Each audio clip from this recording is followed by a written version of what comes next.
नमस्कार, news capital express देख रहे हैं आप और मैं हूं आपके साथ गुंजन। भारतीय जनता पार्टी के प्रदेश अध्यक्ष व सांसद विष्णुदत्त शर्मा ने रविवार को पार्टी के एक प्रतिनिधि मंडल के साथ पुलिस महानिदेशक कार्यालय पहुंचकर छतरपुर जिले की राजनगर विधानसभा क्षेत्र में इलेक्शन कमीशन से कहा है क्या उन अधिकारियों के खिलाफ कार्रवाई होनी चाहिए कि दिग्विजय सिंह ने बिना अनुमति के टेंट कैसे लगाया, कैसे दिग्विजय सिंह ने लोगों को प्रवोक किया, कैसे दिग्विजय सिंह वहां धरने पर रात में बैठे।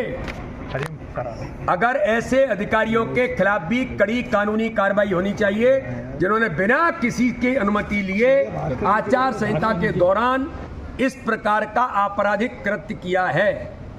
तो इसलिए आज हमने इलेक्शन कमीशन को कहा है, डीजीपी से भारतीय जनता पार्टी का प्रतिनिधिमंडल मिल रहा है, इस पूरे घटनाक्रम की जांच हो और सलमान खान की जो मृत्यु है, मुझे संवेदना है, कोई भी व्यक्ति है, चाहे अपराधी हो या कोई भी हो, अगर किसी की मृत्यु हुई है मैं उनकी मृत्यु पर संवेदनाएं व्यक्त करता हूं, मेरे संसदीय क्षेत्र है। लेकिन मैं तो उन मुस्लिम भाइयों से भी कहना चाहता हूं और मैं मीडिया के सामने गंभीर आरोप लगा रहा हूं, सलमान खान को स्वयं नाती राजा ने और उनके लोगों ने अपनी गाड़ी से दबा करके हत्या की है, इसकी जांच होनी चाहिए। ठीक है, आईडी नीचे करो, आईडी नीचे करो, चलिए रोल अरे आईडी नहीं, पिछली बार धोखा हो गया तो 2 बार। सर बोलिए, आप बोलिए।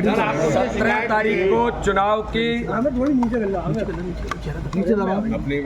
रात्रि के दौरान राजनगर विधानसभा में जो घटना घटी, कुछ नहीं आ रहा है आज। आप भारतीय जनता पार्टी के प्रत्याशी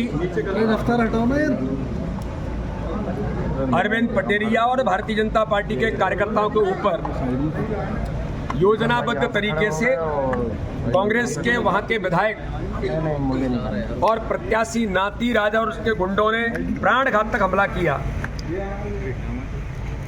और प्राणघातक हमला करने के बाद जिस प्रकार से उन्होंने पटकथा लिखी कि उनके ड्राइवर की हत्या कर दी गई, नीचे कर लो। स्वयं उनके पूर्व मुख्यमंत्री कमलनाथ जी ने ये कहा कि मैंने नाती राय से बात की, कोई घटना नहीं की, सामान्य तौर पर नीचे करो। और उसके बाद इस कहानी को गढ़ करके उनके ड्राइवर जिनका करैक्टर आपराधिक प्रवृत्ति का है, एक उनका सलमान खान जो किसी गाड़ी से दबकर जिनकी मृत्यु हुई है, आईडी नीचे करो ना, उनका एक वीडियो ओपन देसी कट्टा से गोली चलाते हुए जारी हुआ है। और कोई ड्राइवर अपने मालिक को बचाने के लिए गाड़ी लेकर के भागेगा कि दूसरों पर अटैक करेगा? वो ड्राइवर था कि शूटर था? और किस गाड़ी से दबे, क्या हुआ? ये पुलिस प्रशासन ने, जिला प्रशासन ने जो 22 कार्रवाई की है, भारतीय जनता पार्टी के प्रत्याशी सहित 20 कार्यकर्ता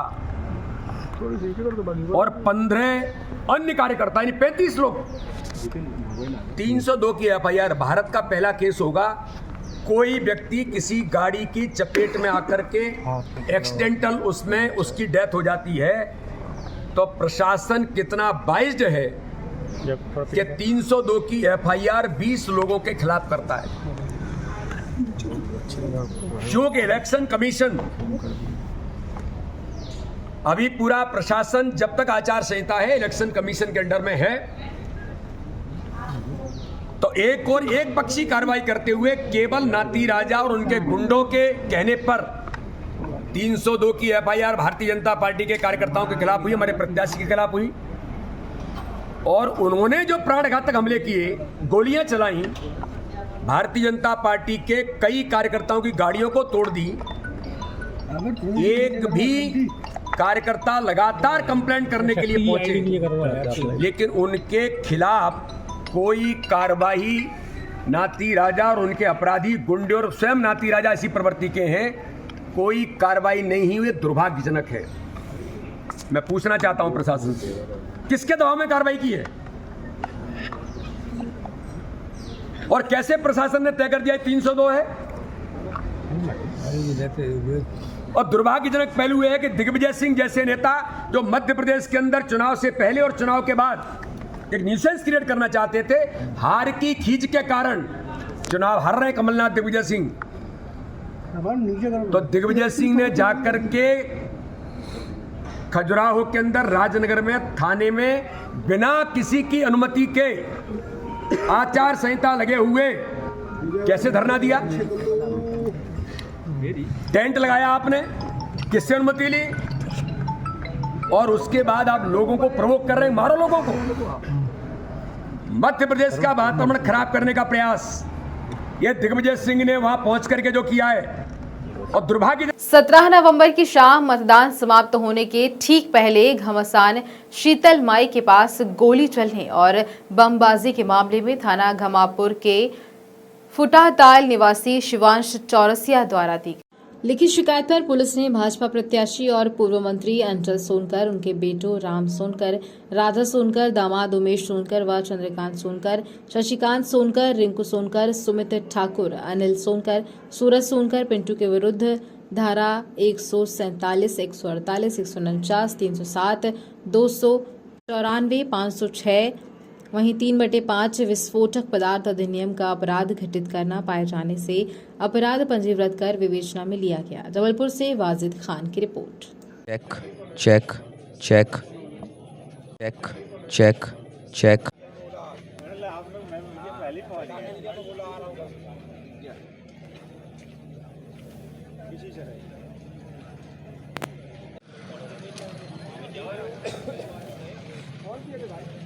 बार पड़े भैया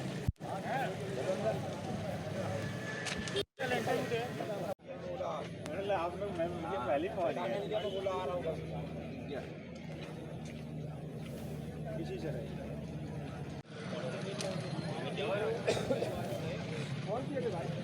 बार पड़े भैया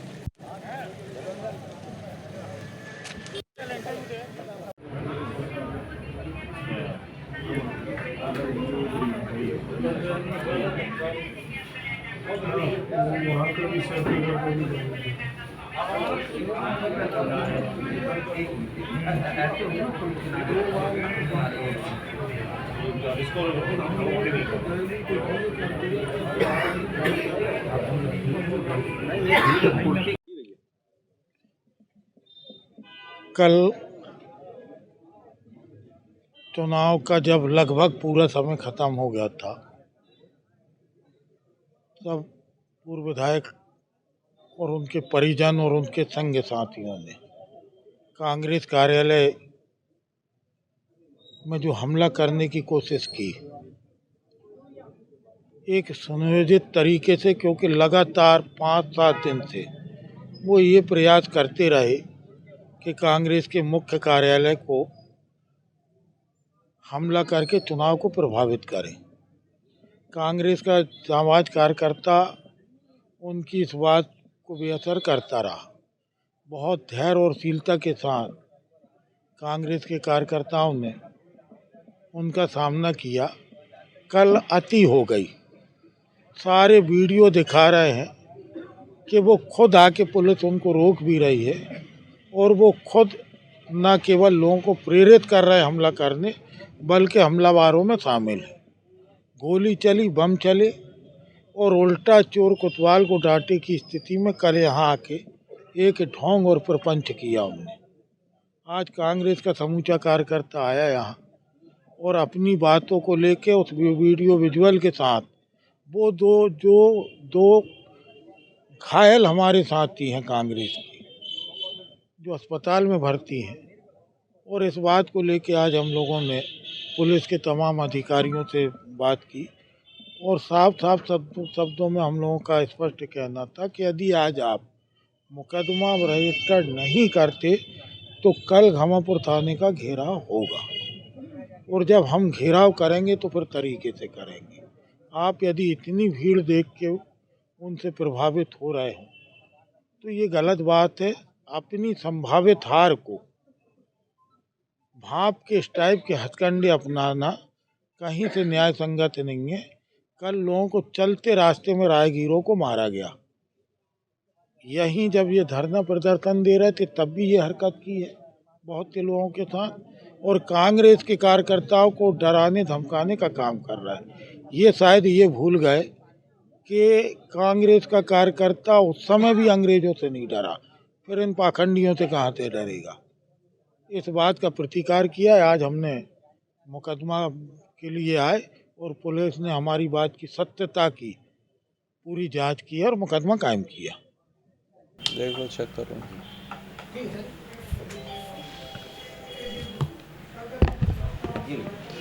कल शाम को जो दो पक्षों में विवाद हुआ है, उसके बाद दोनों पक्षों ने ही थाने में लिखित शिकायत दी है। उस आधार के पर 2 प्रथम सूचना पत्र थाने में, गंवापुर थाने में दर्ज किए गए हैं। दोनों पक्षों ने जैसा घटनाक्रम बताया है उसकी पुलिस विवेचना कर रही है और जो भी इसमें आरोपी हैं उनके खिलाफ पुलिस जल्द ही कार्रवाई करेगी। सर, ये मारपीट में कुछ लोग घायल भी हुए हैं। हाँ, कुछ लोगों को इसमें चोटें आई हैं जो उपचाररत हैं। हमारे एक पुलिस के एसआई को भी चोटें आई हैं जो ये सब रोकने का प्रयास कर रहा था, और इन सब के आधार पर एफआईआर पर पुलिस अब आगे विवेचना करके कार्रवाई करेगी। किन धाराओं के तहत इन पे कार्रवाई? इसमें जैसा दोनों पक्षों ने अपने आवेदन में दिया है कि इनको जान से मारने की प्रयास करा गया है, उसी आधार पे 307 बलवा व अन्य धाराओं में एफआईआर ली गई है। जबलपुर रेलवे स्टेशन पर जीआरपी पुलिस ने 2 लोगों के पास से बड़ी मात्रा में चांदी के आभूषण बरामद किए हैं और बरामद किए गए चांदी के आभूषणों की कीमत लाखों में बताई जा रही है। जीआरपी थाना प्रभारी मोहम्मद इरफान मंसूरी ने बताया कि रेलवे स्टेशन पर रूटीन चेकिंग के दौरान लोगों को संदिग्ध अवस्था में पकड़ा गया। पकड़े गए दोनों युवक निशान जैन और अतीक जैन राजकोट एक्सप्रेस से गाडरवारा जा रहे थे। निशान जैन की जबलपुर में घड़ी चौक पर शालीमार ज्वेलर्स की दुकान और अतीक जैन की तारंग ज्वेलर्स नाम से आभूषण की दुकान है। पकड़े गए दोनों आरोपियों के पास से तकरीबन 40 किलो चांदी जिसकी कीमत 24 लाख रुपए है जब्त की गई। जीआरपी दोनों आरोपियों को इस संबंध में अधिक जानकारी जुटाने का प्रयास कर रही है। जबलपुर से वाजिद खान की रिपोर्ट।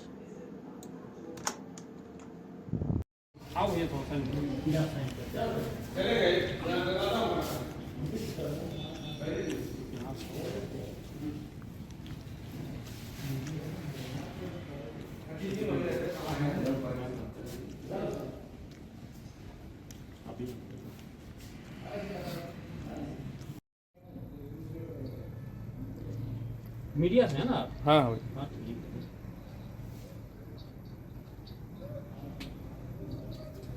पिछली बार अच्छा जमा हुआ था सोना। अरे हम वही इंतजार कर रहे हैं। कैसे कैरी टोरी बैग का छोटा एयर बैग, एक एयर बैग, एक ट्रॉली बैग।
हाँ ठीक, उसके अलावा और भी हैं पर पन्नी को तो निकाल लीजिए आप। जी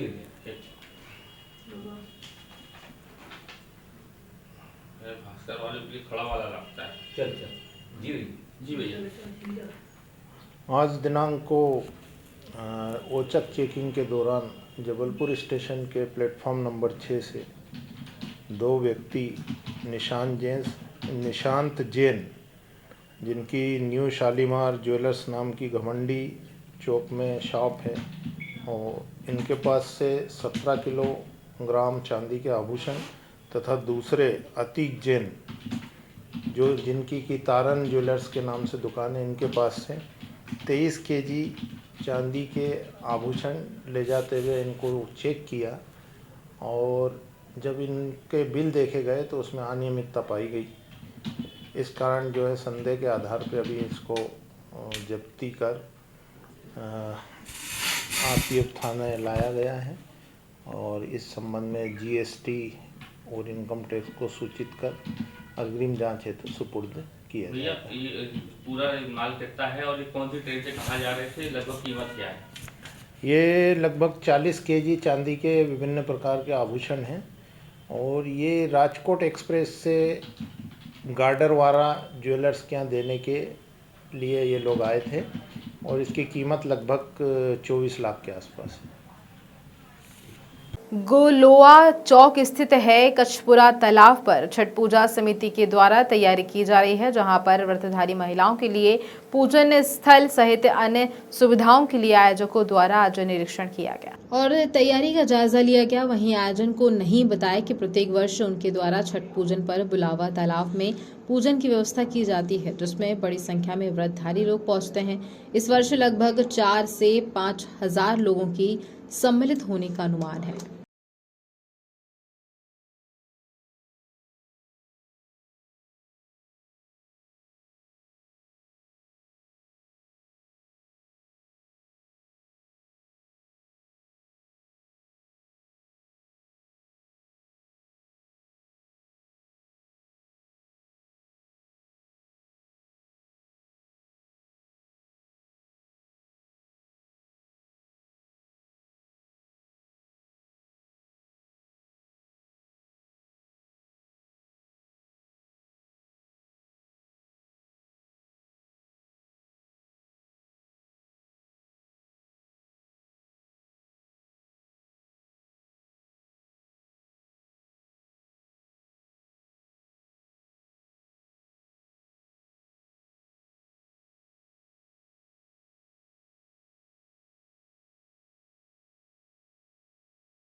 बताएं किस तरह से तैयारी चल रही है यहाँ पे? ये कार्यक्रम 2 दिनों का होता है। इसके मतलब ऐसे कार्यक्रम 3 दिनों का होता है। पहले नहाए खाए, फिर दूसरे दिन खरना, उसके तीसरे दिन व्रत रहता है और चौथे दिन के सूर्य के अर्घ्य के बाद इस पर्व की समाप्ति कर देते हैं। और ये कार्यक्रम काफ़ी सालों से करते आ रहे हैं। और इस बार क्या व्यवस्था की गई? पिछले बार भी थी, आप लोगों ने अच्छी व्यवस्था की थी और उससे बेहतर बनाने व्यवस्थाएँ ये करने का हमारा कोशिश रहता है कि जो भी व्रतधारी अपने आते हैं उनको कोई परेशानी ना हो, तो उसके लिए नहाने की व्यवस्था वो अलग से रखी गई, वहाँ साइड में रखी है और बाकी व्यवस्था नगर हम करवा देते हैं। यहाँ पे पूरा क्लियर हो जाता है।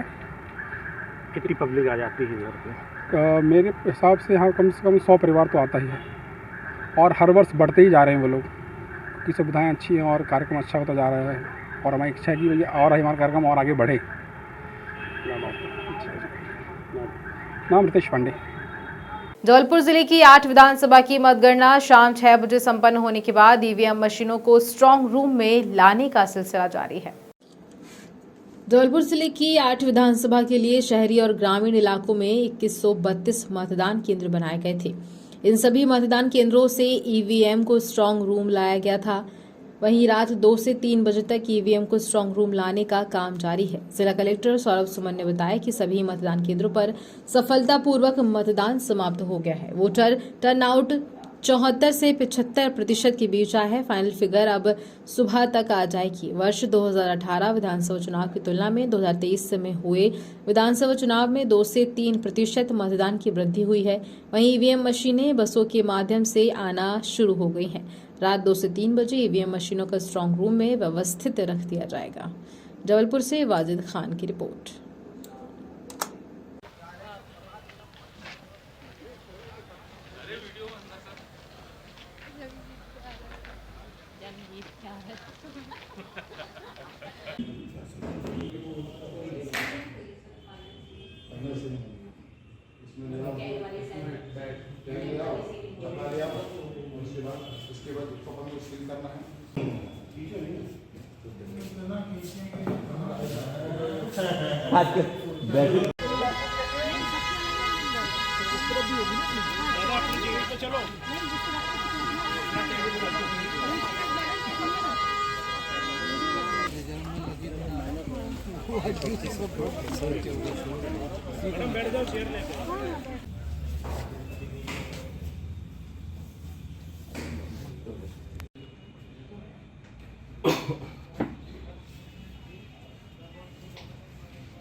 गेट खोल देना, ये गेट खोल लो,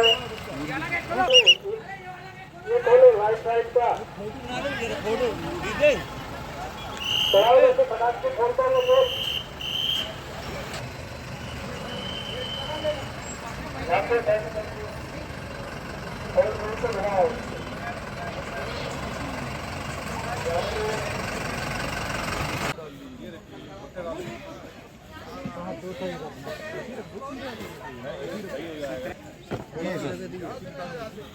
हाँ जी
108 शांतिपूर्ण तरीके से संपन्न। सभी 2132 मतदान केंद्रों के सफलतापूर्वक मतदान समाप्त हो गया है और लगभग वोटर टर्नआउट जो है वो 74 से 75% के बीच आया है। फाइनल फिगर मॉर्निंग तक आ पाएगी जब मतपत्र लेखा की फीडिंग हो जाएगी।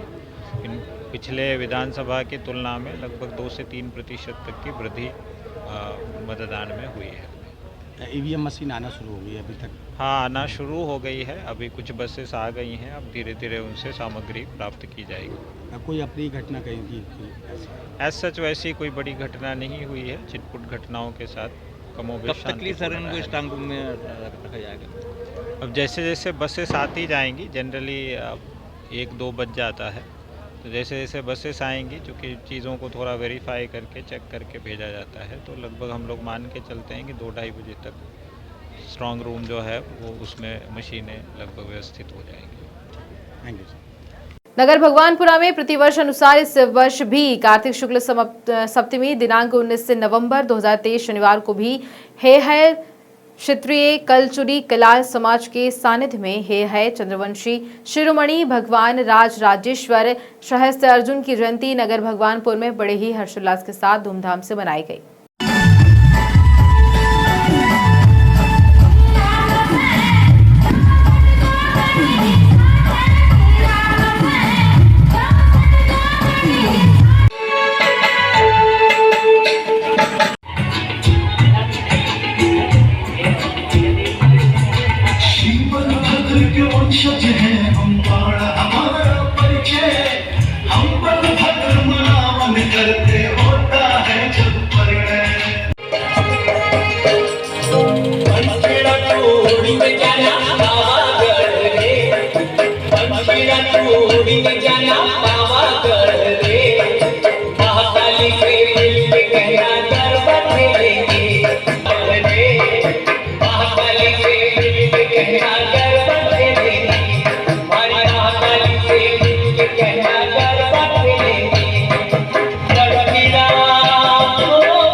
भगवान राज राजेश्वर सहस्त्र बाहु अर्जुन की जयंती थी, जिस पर हमारे कलाल समाज के सभी बाहु बंधु और आसपास के गांव के बंधुजनों ने यहाँ पर पूजा आरती की और भव्य शोभा यात्रा निकाली, जो ग्राम के सभी गलियों से मार्गों से होते हुए वापस हमारे राजीव गांधी सभागार में समापन हुई, जिसमें हमारे ग्राम के सभी नर नारी पुरुष समाजजन उपस्थित हुए थे, जिसकी नगर वासियों ने भव्य फूलों की वर्षा करके स्वागत किया है।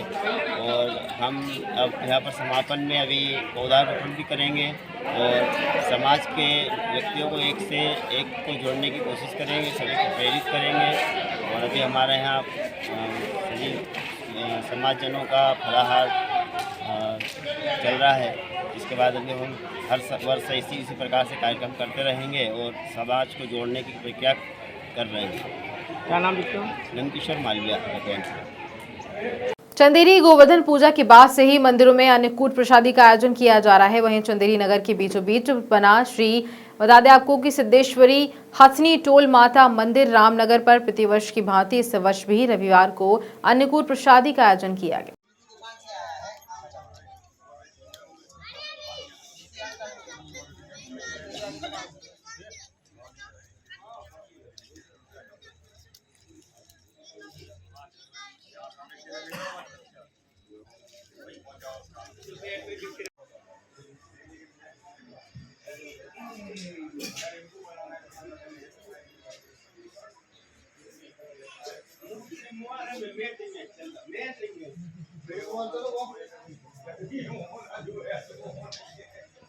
भेजा दिया कम से कम।